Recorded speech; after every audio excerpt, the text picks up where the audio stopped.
itutuloy na natin. Tatapusin po natin ngayon yung chapter 3 ng Ebanghelyo ni Mateo. At magkakatsa po tayo simula verse 13 hanggang 17. Although babalikan natin yung mga hindi natin natapos nung nakaraan. Nasa verse 9 hanggang 12. So dito sa chapter 3, kung nung mga nagdaan ang ating mga tinignan mga characters ay si Joseph, sa chapter 1 diba si Joseph, si Mary, and then sa chapter 2 ay si Herod the Great, yung mga wise men, yung mga pantas. This time sa chapter 3 ay yung mga Pharisees, Sadducees, John the Baptist, and then of course yung baptism ng ating Panginoong Jesus.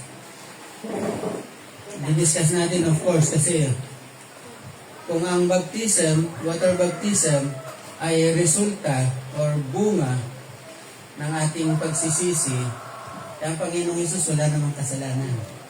So bakit siya dadaan sa water baptism, sa baptismo ni John the Baptist? Of course, titingnan natin yung mga bagay na yun. And then,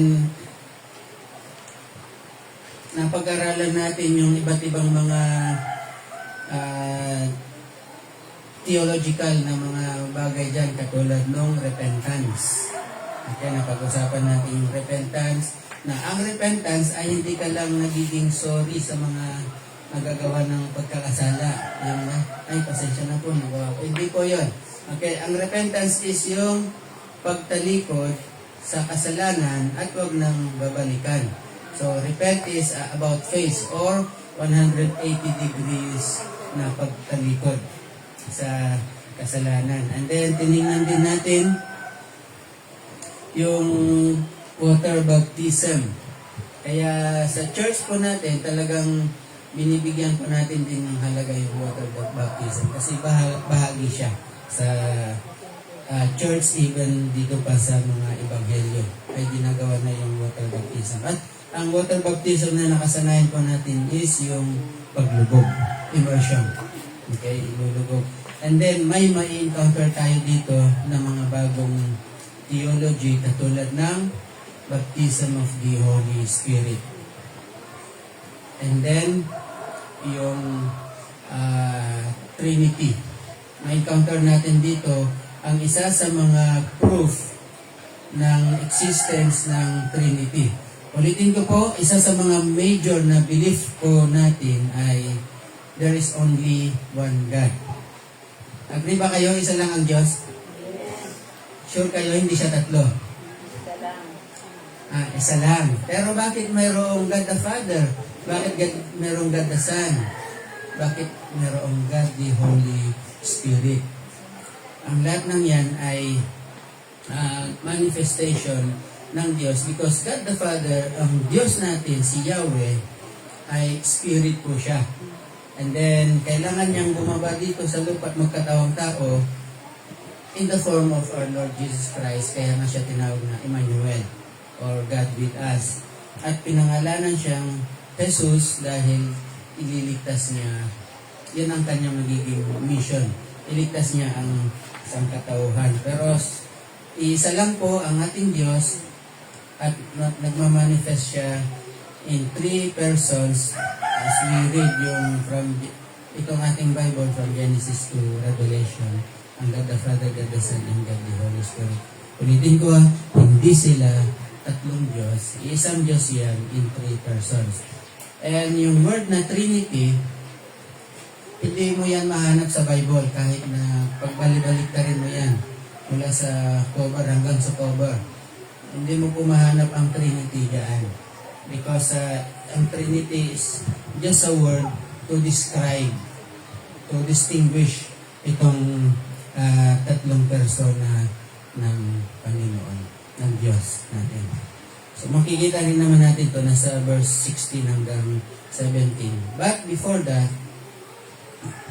tingnan natin yung pagbabautismo ni John the Baptist at sa kanyang pagbabautismo doon sa ilang, doon sa Jordan River. Siyempre pag may ilog, mayroong may tubig. At saka pag may tubig, mayroon ding, kasi ilog yan, ano bang meron doon sa ilog? Oo, siyempre may isda din. May buhangin, may bato. Diba? Oo, may mga bato-bato yan. Dito lang sa atin inubos yung bato. Pero may mga bato-bato yan sa ilog natin. So, habang nandun si John the Baptist, nagbabautismo, pinupuntahan siya ng mga tao, ng mga Hudyo, pinuntahan din siya ng mga Pariseo at saka Saduceo. Sa verse 7. At ang sabi nga ng Panginoon Jesus, nang makita niya yung mga Pharisees at saka Sadducees, nandun sila hindi para magpabautismo. Nandun sila para i-check kung ano yung ginagawa ni John the Baptist. Saan natin mababasa yon? Sa John chapter 1. Okay? So, sa John chapter 1, inutusan sila ng mga leaders nila, yung mga Pharisees and Sadducees, para i-check kung ano yung ginagawa ni John the Baptist. At para tanungin, kasi sa John chapter 1, simula verse 19, sabi ng mga Hudyo, sabi ng mga pari at mga Levites kay Jesus Christ, tinanong nila si John, ang tagpong ito ay nasa Jordan River din, pero hindi ito nakasulat sa Matthew. Nandito yun sa Gospel of John. Ang sabi ng mga Pharisees, Sadducees, mga Levites, mga priests, sabi niya, sino ka ba? Ayun. Kasi nagbabautismo siya eh. Ang authority lang dapat sa pagbabautismo ay yung mga Pharisees, especially mga Sadducees, mga priests. Pero tinanong nila, sino ka ba? Sabi ng mga Sadducees, sabi niya, ikaw ba si Elias? Ikaw ba si Elijah? Ikaw ba yung sinasabi na darating na Elijah? Sabi ni John the Baptist, hindi ako yon. Tanong nila, ikaw ba yung propeta? Kasi si Moses, meron siyang sinabi niya, merong darating na katulad ko.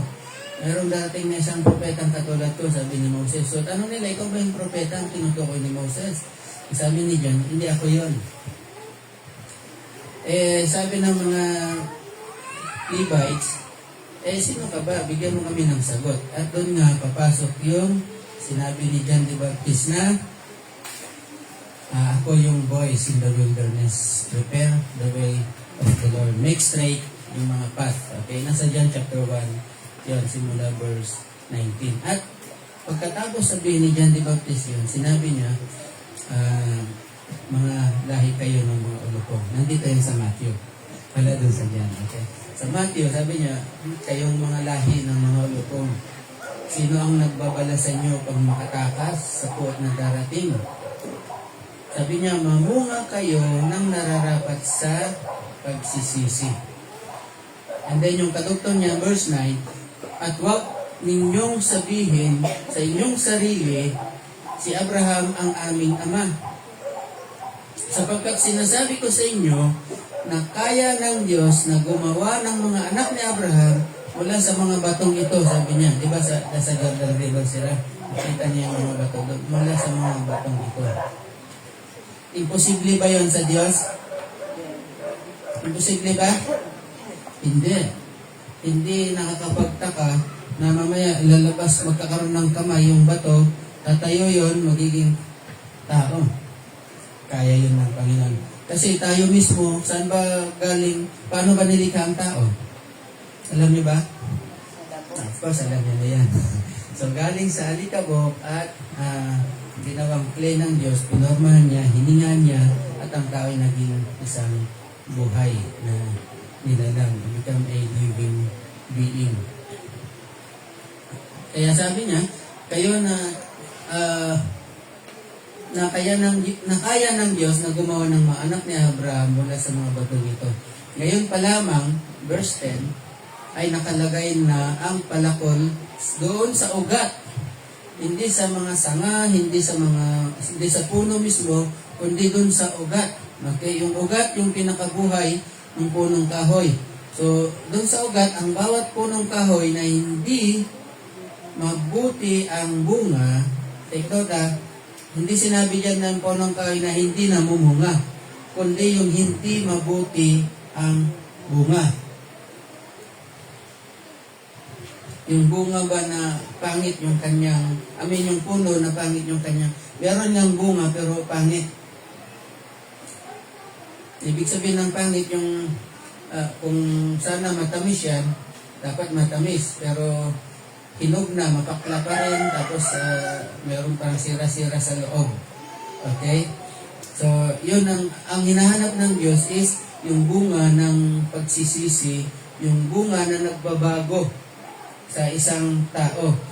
Hindi yung nagkukunwari na religious, katulad ng mga Pharisees and Sadducees. So, nakaamba na yung palakol. Ibig sabihin, naka-ready na yung judgment. Another na theological truth na makikita natin dito is may padating na judgment sa bawat isa. Kaya nandito kayo, praise the Lord, ibig sabihin ay alam nyo na may darating na judgment at hindi kayo kasama doon. Ang tinutukoy kong judgment ay yung husgan ng Diyos ang tao, harap ang tao sa Diyos at bibigyan siya ng parusa kung siya ay may kasalanan. Gantimpala kung siya ay matuwid. At paano nagiging matuwid ang isang tao? Sa religion ba? Nagiging matuwid bang tao sa religion? O sa pagiging mabuti, mabait? Hindi. Ang mga ito ay bunga ng pagsisisi. So, ang pagiging matuwid natin sa harapan ng Diyos ay sa pamagitan lang ng pananampalataya, pananalig sa ating Panginoon Jesucristo. Okay, yan lamang. So, kung hindi yon, ang naghihintay sa atin ay judgment. Okay? Pero tingnan natin yung sinabi ni John sa mga Pharisees and Sadducees. Ang mga Hudyo kasi, hindi lang mga Pharisees, hindi lang mga Sadducees. Medyo mas bold lang ang mga Pharisees and Sadducees dito dahil sila ay mga religious leaders. Meron kasi silang paniniwala, meron silang prinsipyo, meron silang kaisipan na pag sinabi mo kasing ikaw ay galing sa lahi ni Abraham, ikaw ay nabibilang sa mga taong pinili ng Diyos. Tama nga naman, di po ba? Ang mga Israelita nga naman ay pinili ng Diyos dahil sa pagpili niya kay Abraham at tapos kay Jacob. Dalawang pinagpilian dyan, si Esau at saka si Isaac, si Isaac. So si Isaac, and then from Isaac ay si Jacob. Si Isaac pala, ay si Esau pala at saka si Jacob. Ayan. Si Isaac pala anak ni Abraham. So from Esau at saka Jacob, si Jacob yung pinili at sa kanya nagmula yung 12 tribes. So ang bagay na ito ay ipinagmamalaki ng mga Hudyo na dahil diyan ay meron silang kaisipan na sigurado silang makarating sa langit.